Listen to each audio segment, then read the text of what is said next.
Começa agora mais uma edição do programa Aedinhos no Ar.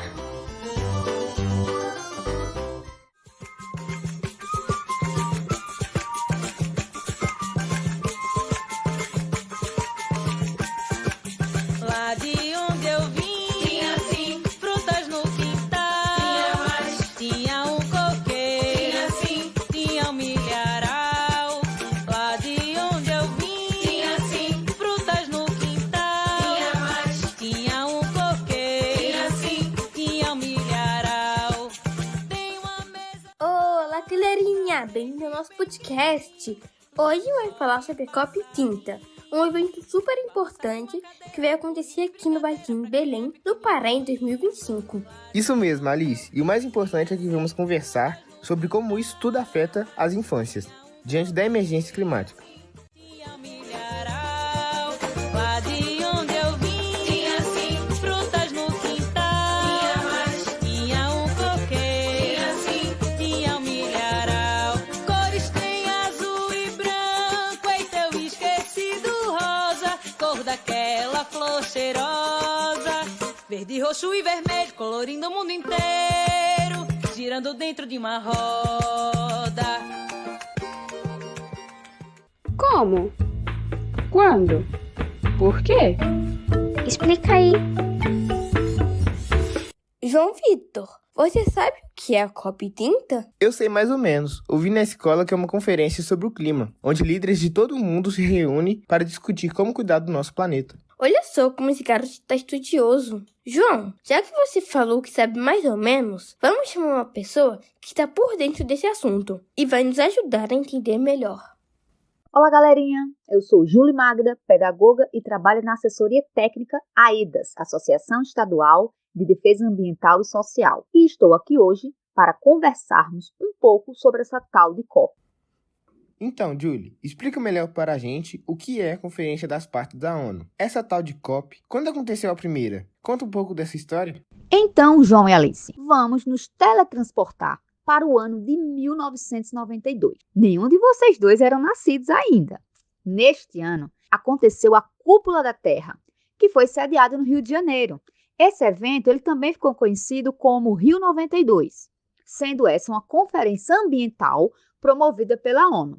Explicando para vocês e para os nossos telespectadores, caso não saiba o que significa ONU, ONU significa Organização das Nações Unidas. É um organismo internacional que ele tem como objetivo a paz internacional e a garantia da segurança dos povos.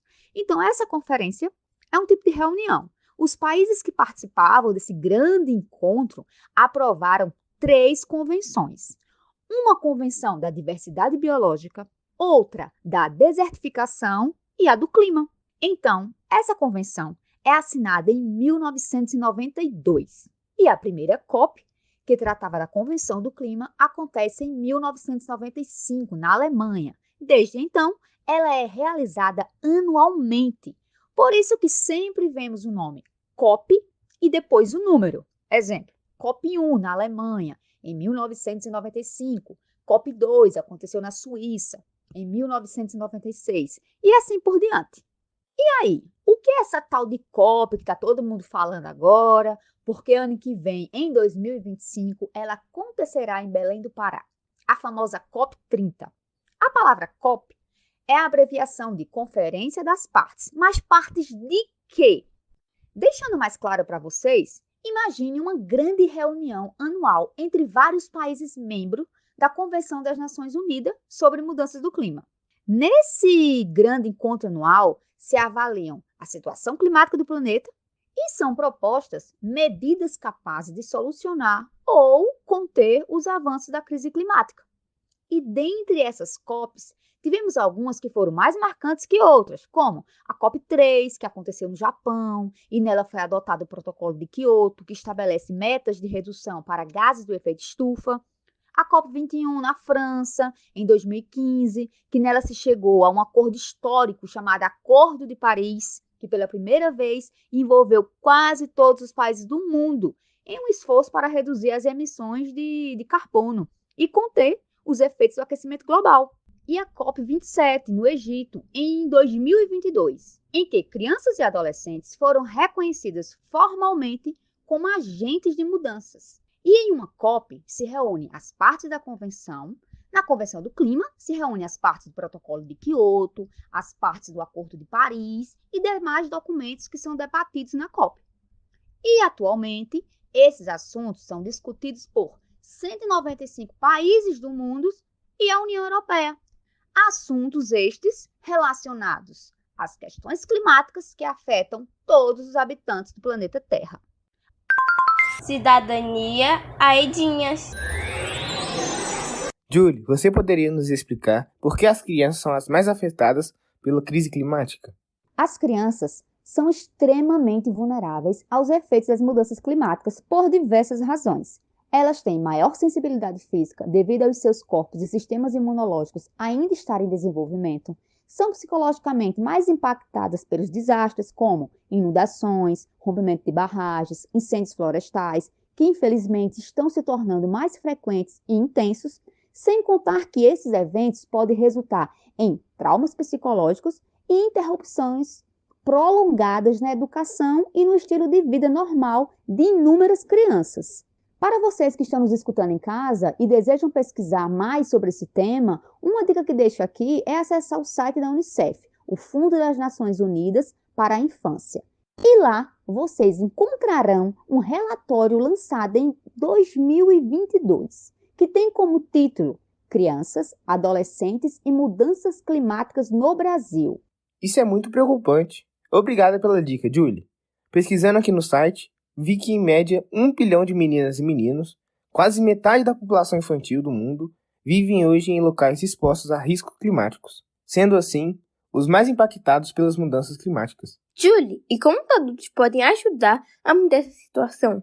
Pois é, Alice. Como mudar essa realidade que, embora já bastante afetadas e sem ter qualquer responsabilidade pelo estado atual das coisas, as crianças e os adolescentes não são ouvidos ou priorizados nas discussões e negociações de eventos importantes, como é o caso da COP. Só para vocês terem uma ideia, foi apenas na COP 27, essa que aconteceu no Egito em 2022, que crianças e adolescentes foram reconhecidos formalmente como agentes de mudanças. Então, Alice, é necessário que os adultos façam um esforço para garantir a participação de crianças e adolescentes nessas esferas de debates, assegurando a proteção, estimulando a participação nas decisões e nas implementações de políticas públicas relacionadas ao meio ambiente e à crise climática. Concordo com você, Julie. Ouvir as crianças é um passo bem importante.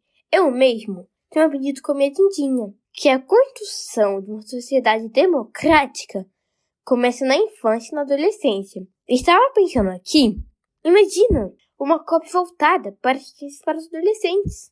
Acredite, Alice, que existem outras pessoas pensando da mesma forma que você. Vamos continuar nossa conversa, que agora me empolguei com esse assunto em uma COP, pensada com e para as crianças e adolescentes. Você está ouvindo o programa Aedinhas no Ar. Me conta aí. Então, o que podemos fazer para participarmos de uma COP? Alice, essa sua pergunta, ela me lembrou aqui uma fala do manifesto lido por uma adolescente de 14 anos, enquanto acontecia a COP28 em Dubai, ano passado, em 2023. No manifesto, as crianças reforçam o pedido de estarem nos espaços de decisões. E o trecho, eu vou ler um pedaço aqui para vocês, diz o seguinte: chegou o momento de reconhecer e incluir as vozes das crianças na COP, respondendo suas dores, principalmente as dos mais vulnerabilizados, meninas, crianças pretas, quilombolas, ribeirinhas, periféricas e crianças com deficiência. Então, se ele tinha 14 anos na COP28, que aconteceu em 2023, em 2024 ele tem a mesma idade que a minha, 15 anos. Julie, como se chamava esse adolescente? Você sabe o nome dele? João Vitor, vou fazer um breve resumo sobre o que eu sei desse adolescente ativista ambiental. Ele é um colombiano chamado Francisco Vera Manzanares, que atualmente ele mora com a sua mãe na Espanha. E aos 9 anos, olha só, hein, aos 9 anos, ele fundou um coletivo chamado Guardiões pela Vida, formado por 700 crianças e jovens de todo o mundo, que defende pautas ligadas aos direitos humanos e ao meio ambiente. E este jovem, ele foi nomeado pela Unicef como o primeiro jovem defensor do meio ambiente e da ação climática para a América Latina e o Caribe. E ele vem trabalhando pelos direitos ambientais das crianças e dos adolescentes e pela inclusão de meninos e meninas na discussão sobre a crise climática. Um fato curioso sobre o Francisco é que foi assistindo às notícias sobre o desmatamento e as queimadas na Amazônia e na Austrália em 2019 que ele decidiu ingressar no ativismo ambiental e assim criando esse coletivo chamado Guardiões por la Vida. Julie, conta mais para a gente sobre esse fato que aconteceu enquanto ocorria a COP28 em Dubai em 2026. Vamos lá. A COP28 estava acontecendo em 2023 em Dubai. E um marcante ato durante a conferência sobre as mudanças climáticas, o Francisco Vera, esse ativista colombiano, que na época tinha 14 anos, ele reuniu crianças, jovens, adultos, para lançar um apelo de uma COP mais voltada para as crianças, com uma participação significativa das futuras gerações nas discussões e nas decisões cruciais acerca da emergência climática, essa que a gente vem enfrentando aí, E foi aí que ele leu o Manifesto por uma COP das Crianças em 2025 no Brasil. E dentre os vários eventos, que Francisco participou, ele esteve em um encontro com o Instituto Alana, que é uma ONG brasileira que busca promover um mundo melhor para as nossas crianças. E também com a ministra do Meio Ambiente do Brasil, a Marina Silva, para fazer com que a COP30, essa que nós estamos comentando aqui, que será realizada na cidade amazônica de Belém, no Brasil, não é isso? Seja uma COP centrada nas crianças. Francisco, ele também leu na ocasião uma parte do documento Guardiões da Vida e da Paz, Direitos Humanos, Meio Ambiente e Educação. E depois dessa grande movimentação que aconteceu nessa COP, representantes do Instituto Alana entregaram ao presidente Lula e à ministra Marina Silva, do Ministério do Meio Ambiente e Mudanças do Clima, um manifesto pela realização de uma COP das Crianças em 2025, quando o Brasil será sede da Conferência do Clima da Organização das Nações Unidas, ONU. Julie, você pode compartilhar conosco alguma das propostas desse manifesto lido por Francisco? Sim, Alice. Entre as propostas do documento estão incluir as necessidades das crianças diante da crise climática, escuta, participação e liderança de crianças na COP, formação, geração de conhecimento e comunicação, educação climática baseada na natureza, justiça intergeracional na ambição climática e, além disso, no manifesto, as crianças reforçam o pedido de estarem nos espaços de decisões. Confesso que fico feliz em saber dessas notícias e espero que os adultos tenham uma sensibilidade para esse tema e que na COP30, Francisco e outras crianças e adolescentes estejam presentes no Brasil, ocupando espaços importantes. Outro fato importante, João Vitor e Alice, é que em 2023, no ano da COP28, o Francisco ele esteve aqui no Brasil. E em uma entrevista que ele deu ao Greenpeace Brasil, ele relatou o seguinte: as crianças e as novas gerações não são apenas o futuro. Nós somos o presente também. Nossa voz é uma voz potente que pode transformar e pode contribuir muito na discussão sobre a mudança do clima e o futuro do nosso planeta. O que está em jogo são os nossos direitos, o nosso presente e o nosso futuro. As crianças precisam ser envolvidas e participar desses espaços. Julie, estamos chegando ao fim dessa conversa. Acredito que, assim como eu e Alice, os nossos ouvintes aprenderam bastante sobre esse tema. E você, gostaria de falar mais alguma coisa? Deixar alguma reflexão? Me manda um recado? Primeiramente, eu quero agradecer a oportunidade de conversarmos sobre temas tão importantes como esse. E, para finalizar, eu gostaria de falar que a crise climática é uma crise do modelo econômico contemporâneo, que é praticamente baseado no consumo de combustíveis fósseis. E, no caso brasileiro, em práticas extrativistas insustentáveis, que causam enormes danos socioambientais. A mineração é uma atividade típica do extrativismo mineral e está muito presente nas regiões em que vocês, Alice e João, vivem, aí no município de Mário Campos e em outros municípios vizinhos, como é o caso de Betim, Brumadinho. E essas atividades, elas perpassam as infâncias de quem está inserido nessas localidades. Estudos comprovam que em crianças, a exposição a poluentes em alta concentração por longo período pode afetar o cérebro, causando atrasos no desenvolvimento, problemas de comportamento e até mesmo de desenvolvimento intelectual. Além disso, os pulmões eles se desenvolvem ao longo da infância e da adolescência.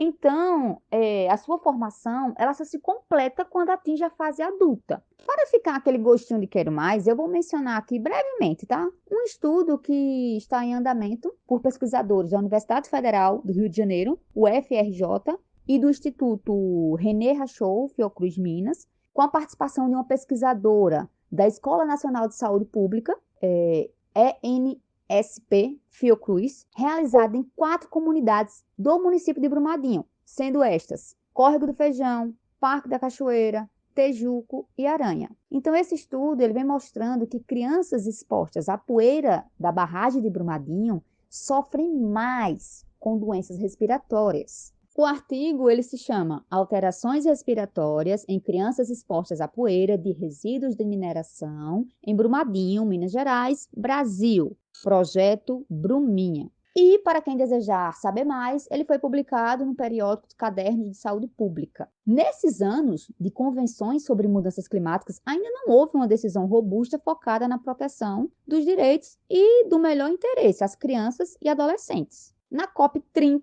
o Brasil ele pode mudar essa história, dando um exemplo ao mundo e efetivando o seu próprio artigo 227 da Constituição Federal, que determina que os direitos das crianças sejam garantidos com prioridade absoluta, como também o artigo 225, que expressa que todos têm direito a um meio ambiente ecologicamente equilibrado. Então, por essas e outras, os governos devem considerar os direitos das crianças em todas as decisões sobre as mudanças climáticas e considerar as mudanças climáticas em todas as decisões tomadas que digam respeito às crianças.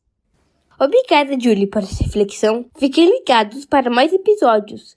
E para finalizar, vamos ouvir um áudio do ativista ambiental Francisco e de Marina Silva, em que a ministra fala do papel das crianças diante da emergência climática. Hoje estamos aqui desde Brasília com a ministra Marina Silva, que nos vai dar uma mensagem para as crianças, para os jovens, para motivar a eles a começar no ativismo, na participação. Por favor. Muito obrigada, Francisco, em primeiro lugar, pelo seu trabalho. E as crianças têm um papel muito importante, que é o papel de cobrar da gente, que a gente faça a nossa parte para poder proteger o futuro de vocês. E o futuro de vocês não é lá na frente, é agora. Se a gente não fizer agora, a gente não vai ter um bom futuro. Portanto, nos cobrem e estudem sobre os temas ambientais e principalmente de como esse mundo pode ser diferente, em harmonia o homem consigo mesmo, com a natureza e com as outras pessoas.